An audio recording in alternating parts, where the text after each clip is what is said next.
Hey everyone, it's Harry here, your host on the Quick Sip, and today I want to talk to you about something real, which is setbacks. Whether it's business, relationship, health, or your creative journey, we have all hit the wall before, and that moment everything feels heavier. But here's the truth: setbacks are not your stop sign. In this short episode, I'm gonna share why setback happens, how to lift your spirits again, and more importantly, how to recover your confidence and momentum. So, let's get honest. Why do setbacks even happen? In business, it could be launching a product that flops. It could be losing clients, running out of cash, or even the most hated friend or enemy burnout. In life, it could be breakups, losing a job, not getting the support you thought you would, or just waking up feeling something is off. Sometimes the world is telling us you're not enough, and that's a lie. It sticks if we let it. Here are some examples. I have once spent weeks planning a creative shoot, planning this storyboard, the colors of what we should use for the shoot, the location, we source out and even check whether from A to Z we plan out this creative shoot. Actually, it's a video shoot, a wedding shoot. The thing is, everything was just fine, but it seems that it wasn't meant to be.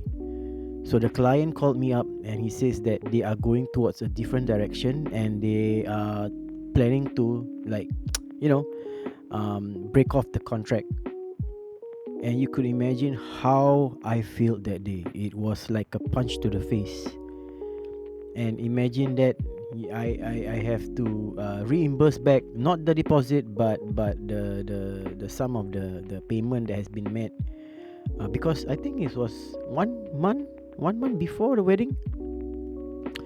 So it feels like a punch to the face, yeah. And I have a friend of mine that ran a food business but closed in under a year. Under a year. The pain wasn't just about the money, the loss. It was the feeling that I failed my dream. Same thing for me when I was doing that wedding, even failed shoots, photography, getting criticism, whether is it justified or not. It feels like I shot an arrow to the knee and feel that, I failed my dream. But what's common in all setbacks? They feel personal somehow, but they are just part of the learning process.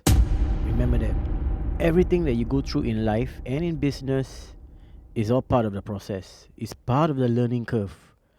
So, what do you do when you're in that hole? Let's talk about how mentally you can recover. First, let yourself feel it. Let it feel it. Let it sink in. But remember, don't skip the emotion. Don't mask it with productivity.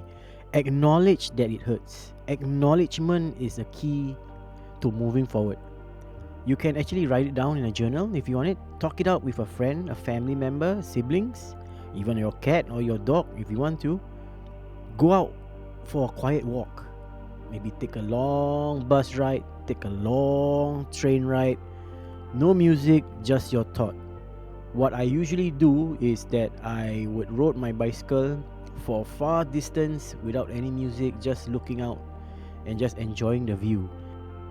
Another key tip that I usually do is also taking long bus trips and just sit there and just look at the window, look at the view. Alright, number 2, reframe the narrative. Instead of asking, why is this happening to me? Why? Why always me? That is the most common question. Even if I look through Instagram, look through Facebook, the same thing, the same status post would be, also on threads. The very common post that people usually post their status is that, why is this happening to me? But instead, of asking why is this happening to me, why not you ask yourself, what is this teaching me? Again, what is this teaching me? Third, rebuild your ritual. Rebuild your schedule, what you do every day. You know, small daily wins helps your healing process. Wake up, even a drink of water, move your body, clean your space, like your room.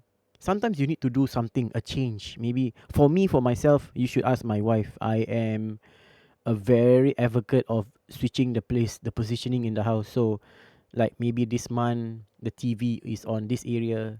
Next 2 months, the TV is on another area. Even I shift the sofa, even I shift my work desk. I can never stay in one place to do my work. But it's okay. Like I said, you wake up, you drink water, make yourself a cup of coffee, move your body, do like some stretching or a little bit of exercise. Clean your space. Your personal space can be your bedroom, can be living room, can be your, whatever that, maybe your study table. This is not just chores, but they are an emotional reset. Let me repeat that. These are not just chores. They are emotional resets. Number 4, go back to your question. Why? Why? Reconnect with the reason you started in the first place. Like in terms of business, you need to ask yourself why you started this journey. What made you realize that, hey, I should stop my full-time job and concentrate on this business? Like the rule of thumb for business is that when you do business, make sure you enjoy what you're doing. So, like I said, reconnect with the reason you started in the first place. Sometimes you just to imagine that your fire within you, inside you, is dim, it's dying, but the spark is still there. So how do you maintain that spark? How do you actually grow that fire again? You need to sit down and maybe look through your past, storyboard, your past notes, your past photos, your photo gallery, your video that you captured during your journey. That could actually entice you to refire your spark again. Like the quote that I always love: it's not about how hard you fall, it's about how fast you get up and how clear is your next step.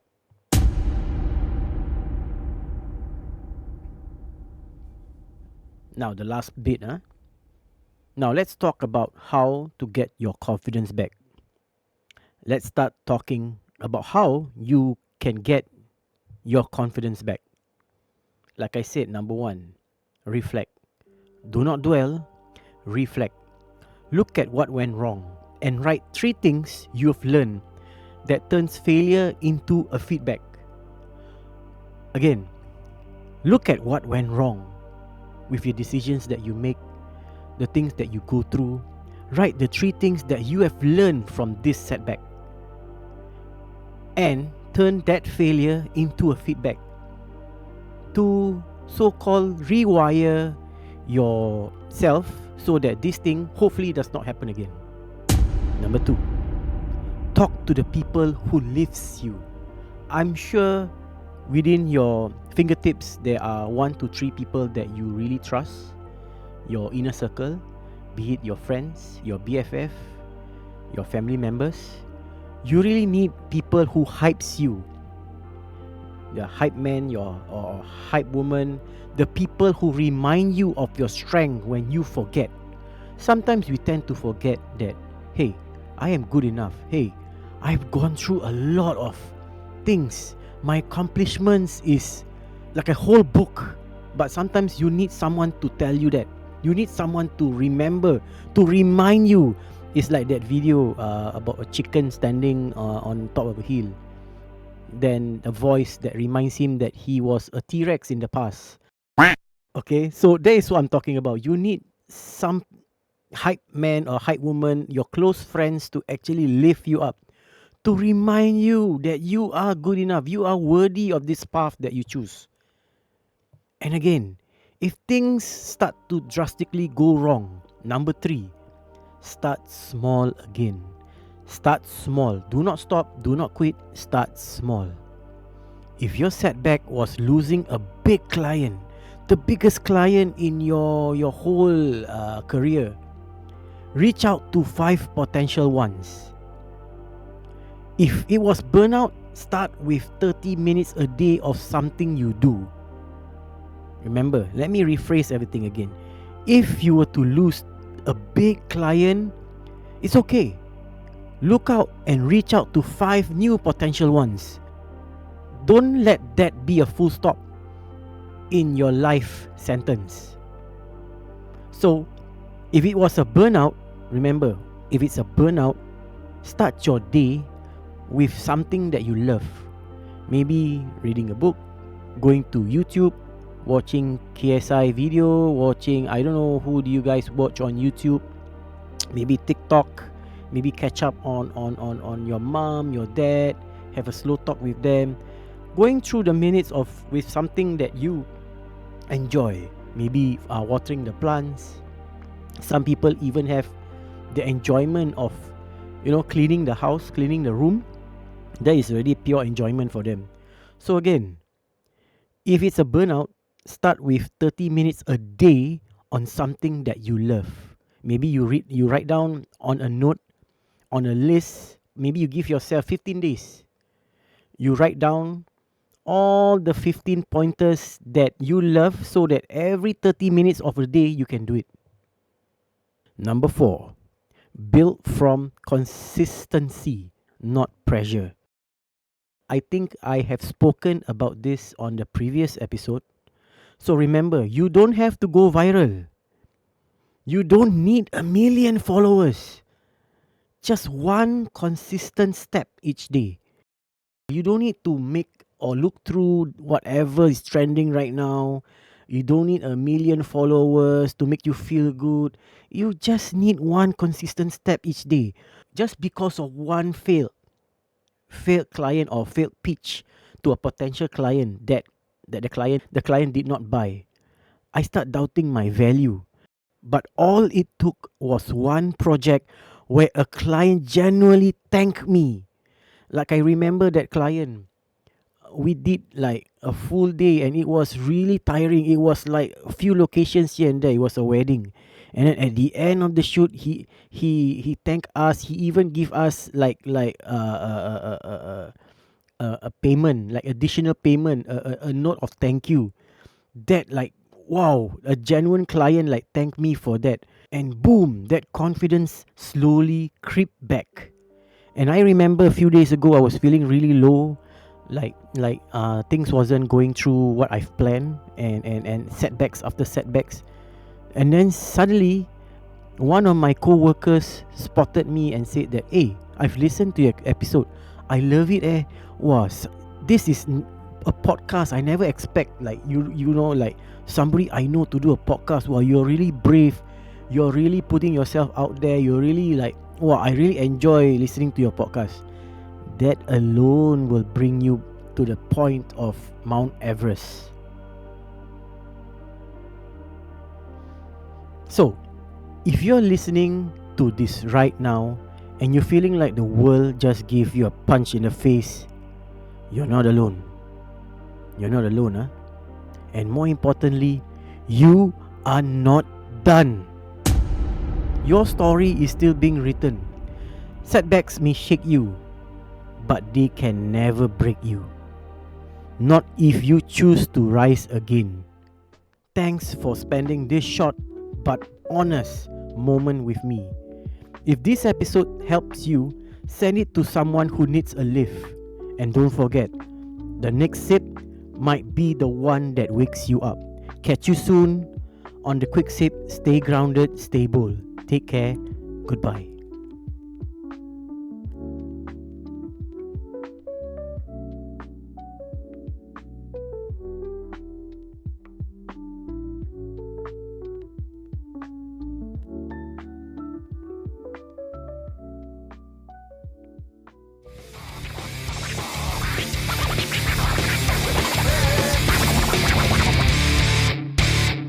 You have just listened to the Quick Sip podcast. Available on all social platforms. Subscribe, like, and follow.